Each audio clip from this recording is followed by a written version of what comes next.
Humanity's last great achievement was putting a man on the moon. I'm going to step off the limb.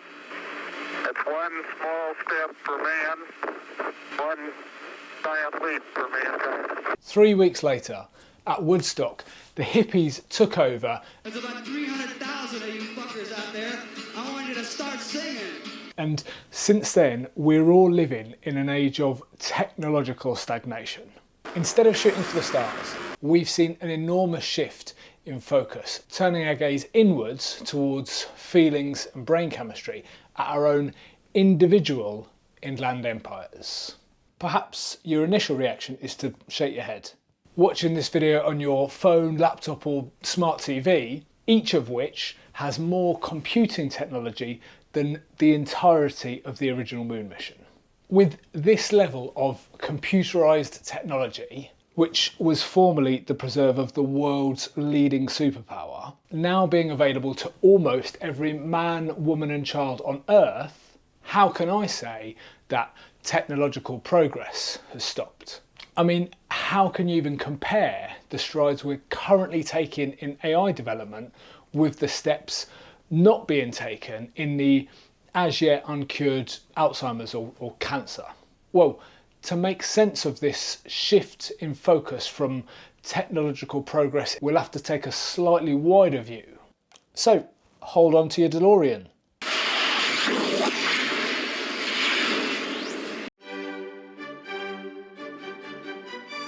From the Renaissance through to 1969, humanity underwent a technological revolution at a rate and scale of progress never otherwise seen on Earth. Let's start with one of the more easily measurable areas of change and look at human locomotion, getting places.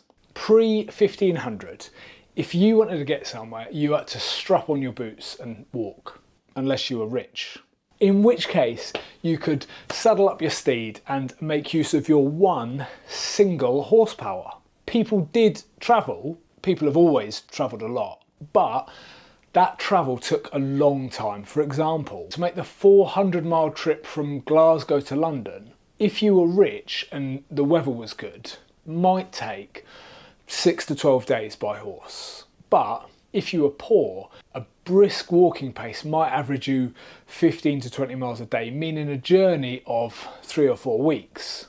But this is optimistic. When you account for the sort of weather common in these regions, as well as the possibility of getting waylaid by bandits, a more typical journey would likely stretch to 5 to 8 weeks. Whilst now you can do it in a 75-minute flight that costs about 44 quid. We went from walking and riding horses to building faster and faster ships, the development of the railroad through faster trains, onwards to cars, and then upwards into the skies with planes and even rocket ships capable of escaping Earth's gravity entirely. Human beings were able to move faster and faster basically every decade. We can also track monumental progress in health and lifespan. Going back to the early modern era, the average life expectancy was about 30, which doesn't mean that most people died at the age of 30. It means that most people died as very young children. If we look at infant mortality in even the 1700s, we see between 1/5 and 1/3 of infants not reaching the age of 5. If you have 2 siblings, then only one of you would have survived to blow out 6 candles on your birthday cake. Now, if you were lucky enough to survive these absurdly high infant mortality levels, you had a decent shot of living almost the same duration as people do now, although possibly carrying some sort of physical disability or like a pox-scarred face. These childhood deaths have been not eliminated but hugely reduced to the point that our average life expectancy has almost tripled from 30 to 83 years, if you're a girl. I mean, as an average UK citizen today, you have a better life expectancy than the literal most powerful man on earth in 1550, who died aged 58 from malaria.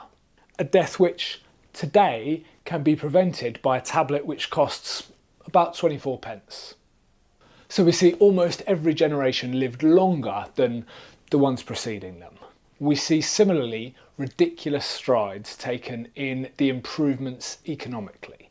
In terms of real world material wealth, the ownership of objects, the purchasing power of individuals, we've gone from basically just surviving day to day to the unbelievable abundance we now have. Hey, look, there's a whole enormous, glorious, gigantic supermarket up here. 500 years ago, 95% plus of people were peasants, which statistically means both you watching and me would have been peasants. Life revolved around crops and the farming year. From dawn until dusk, we'd have been grafting away at the hard labour of subsistence farming, which is basically growing just enough to survive, on a small strip of land whilst also paying the local lord for the privilege. It weren't all bad though. On Sunday, we'd put on the one set of not shit clothes we owned and head to church. Whereas today, I've put on a different set of clothes just to film this. I've never ploughed a field in my life, and the taxes we kick up to HMRC are, debatably, put to a better use than the tithes paid to a local lord just so he can fund his feasts and parties. I hope you're able to appreciate just how monumental this shift has been. Every generation was richer than the ones preceding them. We have hugely increased freedoms in both politics and religion, and I don't want to get too political, but I do think we can agree the changes from absolute monarchs to elected politicians, no matter how useless they can be, as well as from having to either follow the state-approved religion or get beheaded, to today where you can kind of believe what you want, are improvements. This golden era was characterised by a somewhat naive optimism about the future. Progress felt inevitable, the future would be better than the past, and each generation would have it better than their parents.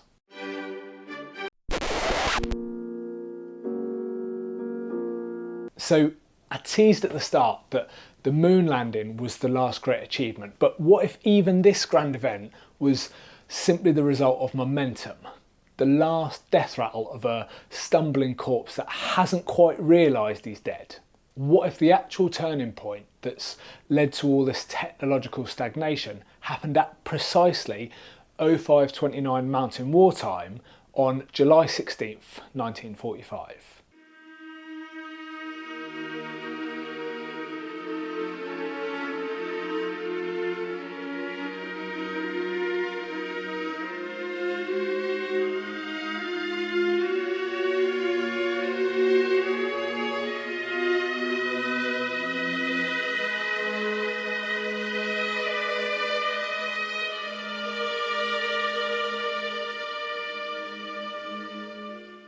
Now I am become death, the destroyer of worlds.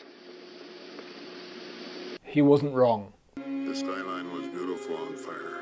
Every new technology has a dual use potential. Does some good stuff, does some bad stuff. Since we've already talked about travel, let's take a quick look at the dual use of the internal combustion engine. On the good side, these are found in ambulances, which can rush you to the hospital when you've injured your finger from hammering too hard on the subscribe button. Hint, hint. But these engines have also been fitted to tanks, which are much better at causing injuries than helping in their treatment. Ambulances and tanks are like a manageable good to bad ratio. Nuclear technologies and the threat of immediate and complete global annihilation represent a different paradigm. For centuries, humans had acted under the belief that more knowledge, more capability, more power over nature was good. But here, humanity had finally built something that demonstrated that maybe we should stop building things. The old optimistic vision was vaporised in a giant mushroom cloud, and in its place stood the question of where we would end up if we kept heading in the exact same generation. It took a generation for that concept that humanity could end just because some politicians in Washington and Moscow were having a bad day to sink in. And as the world's population grapples with the reality of living in a nuclear age, we've continued to grow more and more fearful of technological progress. Now, obviously, you're watching this on some type of device, so clearly some technology has progressed a lot. But here's the key difference. In the golden age, change was happening on the physical, analog world of physics, chemistry, engineering, whilst now progress is relegated to the digital and psychological worlds. Clifton Suspension Bridge stands today as it has for the last 161 years. It functions exactly as it was designed to do, now carrying between 8 and 12,000 cars per day. It's become an iconic landmark of Bristol, famous for its Victorian era wrought iron engineering. Great industrialists like Isambard Kingdom Brunel transformed the world around them for many generations to benefit from. Compare that with modern guys like Steve Jobs and Mark Zuckerberg. Jobs gave us the iPhone, which is an incredible piece of kit, but not repairable and not maintainable. Every year there's a new model. Every year your current device becomes a little bit worse as software updates bloat and slow it down. Every year the existing infrastructure doesn't get better or even stay the same. The phone in your hand will be in a landfill within 5 years. They're disposable. They're not built to last in the same way. Meanwhile, Zuckerberg gave us Meta, a platform that's made him one of the richest men on earth by essentially farming human attention and selling it to advertisers. Brunel's Bridge still serves the community 161 years later. Will Instagram still be serving humanity in 161 years? Is it even serving humanity now? So even within this area where there is still technological progress, we can see that what's being achieved is vastly different. The rise of virtual worlds, billions of people connected via cyberspace, and now the recent creation of artificial intelligence, but all of this without the immediate threat of physical annihilation, so that's good. Well, we're still waiting to see what happens with AI, I guess. As a species, we seem to have pivoted away from looking to conquer the world around us and collectively to looking inwards to our internal worlds. Masters of the physical world have been relegated to cartoon villains. And fair enough, some of these guys were responsible for building the ever-increasing stockpiles of thermonuclear weapons, depicted as destroyers and plunderers of the meek and generous Mother Earth. We don't revere these men who inhabit and transform the dirty, messy physical world, but now look to entertainers and athletes. We look to escape back to nature through environmentalism. Collectively, we seem to be trying to make the world not of progress, of change, but of entertainment and stasis. Because now change, unlike previously, might mean change for the worse. The idea that nuclear can provide us with a viable source of clean, cheap energy has gone the way of the dodo. The association with the bomb, as well as the occasional Chernobyl or Fukushima, has seen this field more or less regulated into the dirt. But it's not just nuclear stuff, which has already demonstrated big consequences, where progress has been heavily restricted or abandoned. We, perhaps wisely, seem more risk averse to the potential consequences of things like genetic engineering and design of babies, stem cells, cloning. We don't lack the means to develop these areas, but we do have a greater appreciation that blindly following progress could lead us to somewhere we didn't necessarily want to end up. Since the 1970s, we've seen an explosion in Antidepressants, anti-anxiety medication, ADHD treatments, therapy, meditation, mindfulness have all become mainstream. Pre-1970, seeing a therapist was stigmatised and something you did if you were crazy. We've seen the birth of the self-help industry. We've seen the rise of the first life coaches as more and more people cottoned on to understanding that some of our problems and suffering can't be solved through buying a physical thing, a newer car, a bigger telly, whatever.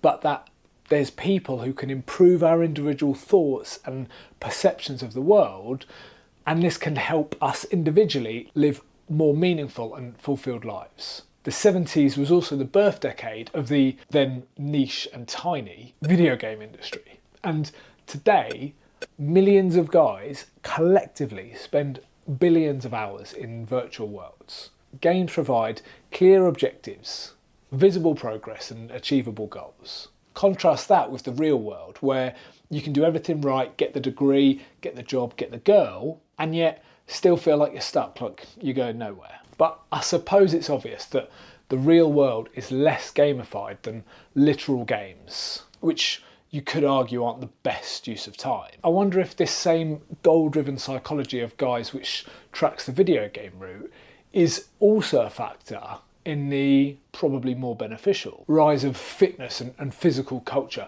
pursuing the quest of feeling less fat and shit. A quest which you can actually grab my free walkthrough for via the link below. Maybe if gyms had like an Iron Man style HUD showing PBs as XP, there would be no need for Ozempic.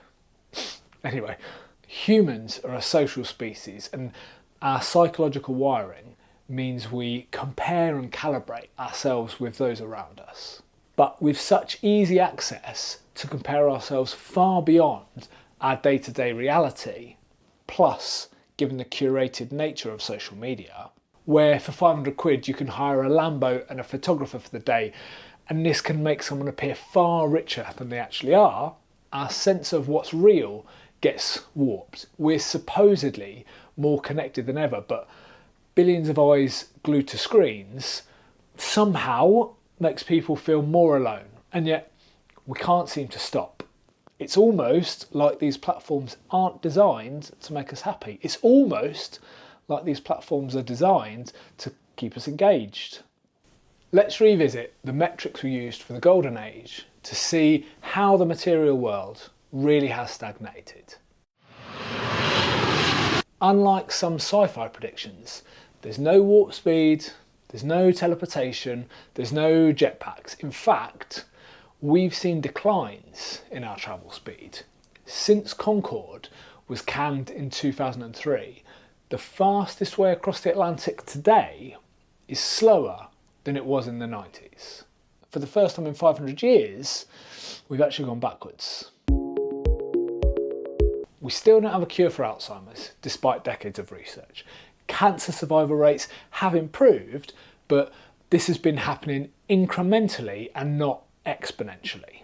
Plus, we're seeing an increase in things like obesity and other diseases of modernity, driving life expectancies down for the first time in generations. It's not that we're not trying. Look at UK healthcare spending, but we're not seeing the dramatic improvements enjoyed by previous generations. Here's what's happened to housing prices in the UK over the last 50 years. And if you look at the cities rather than the country as a whole, this contrast is even more stark. When I lived in a house share in London, I was friends with a couple. He's a teacher, she's a nurse. But they had to move out and away from the city because they wanted to start a family, and on their joint salaries couldn't even nearly afford to buy a house.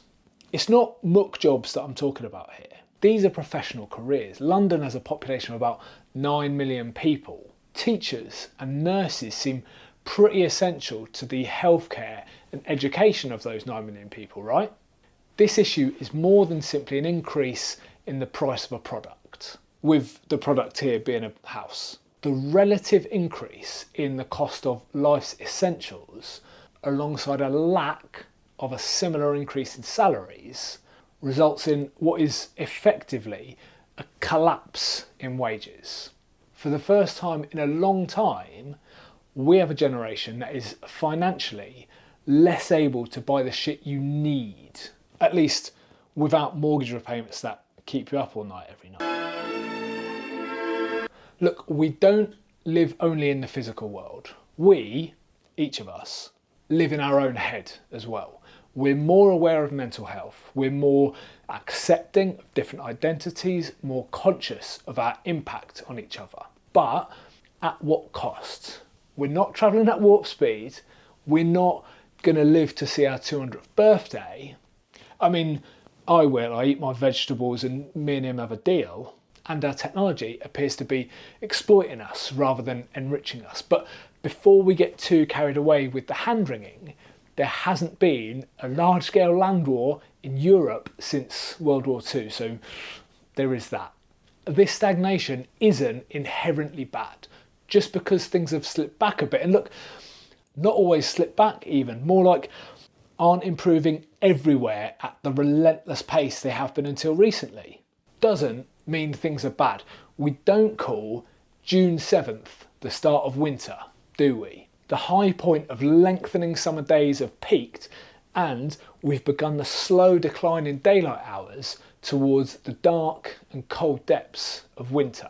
Personally, I'd rather spend July, August and September making the most of the sunlight and the nice weather still in abundance, as opposed to complaining that the days aren't as long as they used to be. We stand on the shoulders of giants. We have inherited the extraordinary technology born of the previous golden age.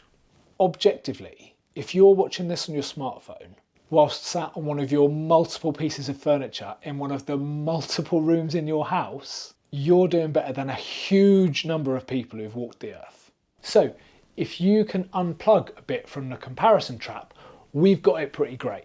Maybe we've reached the natural endpoint of conquer nature at all cost, realised where that path leads and collectively dropped the anchor. Or maybe I'm making this observation in the midst of a temporary slow patch and before I know it, there's going to be colonies on Mars. We're living in interesting times. The first generation in centuries to inherit a world that may not be materially better than the one our parents knew, but also living in a time of unprecedented access to information and capabilities on an individual level. The internet is a repository for basically all the information humanity has collectively acquired, and we have freedoms that our ancestors could not have dreamed of. So instead of worrying about the state of the world, what can we do as individuals to take care of ourselves and our little patch of the world? The question isn't whether progress has stopped. The question is, what are you going to do with what you've got now that it has? What do you reckon? Am I deluded? Am I wrong-headed? Let me know in the comments. And if you've made it this far, it'll make my day to have you continue along with me on this journey of trying to make some sense of the world. So why not hit the subscribe button? Plus, I write sometimes interesting, sometimes informative, and sometimes, very occasionally, funny emails. And I'll happily send these to you if you hit the link below. Plus, you'll have the added bonus, if you disagree with me, of being able to call me an idiot directly into my inbox rather than in the comments of a YouTube video. I will even go so far as to bribe you, if you like, with a free copy of my Stop Feeling So Fat and Shit system, which I mentioned earlier. It'll ease any feelings of angst related to the themes of this video. Anyway, I've been Ian Dowie, the online PT, not the old palace manager, and I'm off out for a run because a bit of a sweat out always helps me clear my head. Cheers!